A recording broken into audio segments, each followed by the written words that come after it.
welcome to Authentic, where the goal is to give you all authentic information about things and activities that you all can do with your kids at home easily. So let's get started.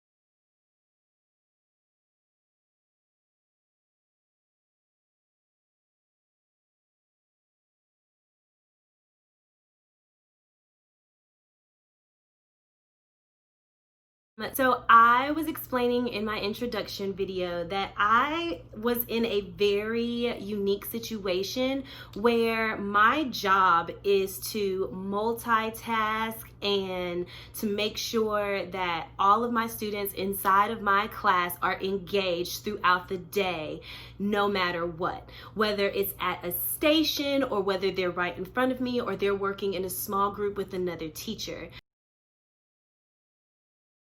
So what I ended up doing was setting different stations around the room for my son to do different activities. And just so we're all on the same page, if you're wondering what a station is, it's a designated area with an activity that's there. And for that time period, you let your son or your daughter know, hey, for this time period, I need for you to sit here and I need for you to do these activities. And I know you're probably saying, I've tried that. It's definitely not that easy. So what exactly am I supposed to do? Well, I'll let you know.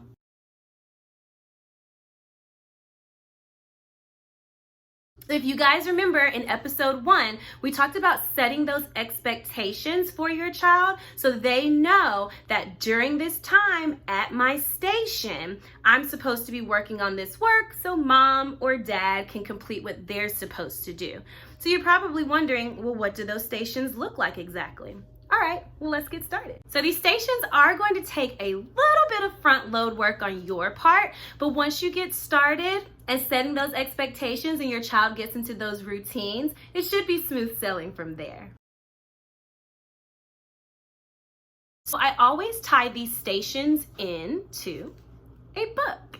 And so my son is currently obsessed with construction sites and this book, Good Night, Construction Site. And so I read it to him every night before he goes to bed. But after a while, reading the same book every single day gets a little tedious. So I ended up buying some more books about things that he is interested in. And so right now, the top things in this household are all things moving and construction sites. So the first station that I might have my son go to is his art station, where, of course, what is the activity about? Something that moves, of course. So I will ask my son what he wants to color that day, and I set out his activities, and I set the expectations and say, hey, remember, I'm about to turn on your 15-minute timer, and you can't come over to me until your timer goes off, and you have to stay here at the table and color the coloring sheet that you chose. And that choice is very important to me because I've noticed inside of my class, when I give students choices, they feel more empowered and they're more liable to do what I need for them to do. And so once that 15-minute timer goes off, then he moves on to the next station somewhere else around the room, however your house is set up.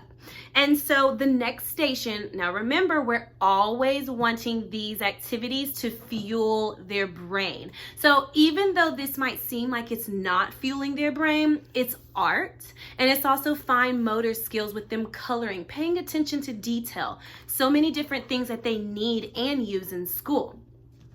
Back to the activities. So the next activity that I might have for him would be a puzzle. And of course my son is 2, so we have to do this puzzle together the first couple of times.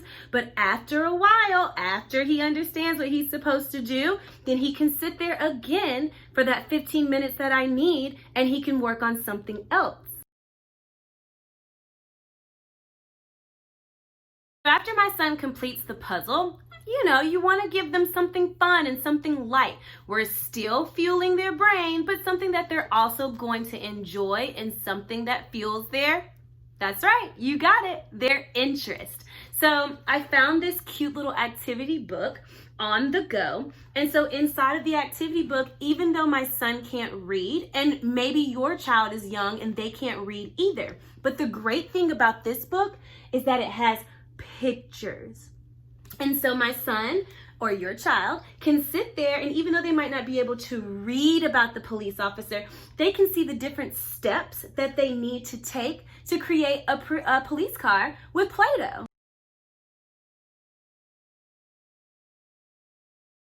My son has a Good Night construction site matching game.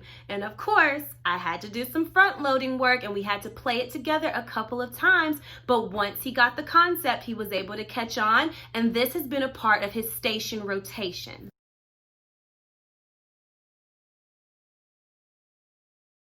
Lastly, I like to incorporate a little technology.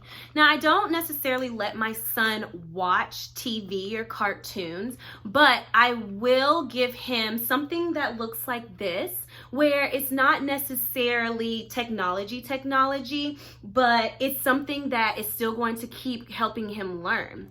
And if you have an older child, an activity that you might be able to do or an incentive that you might be able to use is, hey, if you do all of your station rotations, once you're done, I'll let you watch one of your shows or I'll let you play one of your games, whatever your child is into.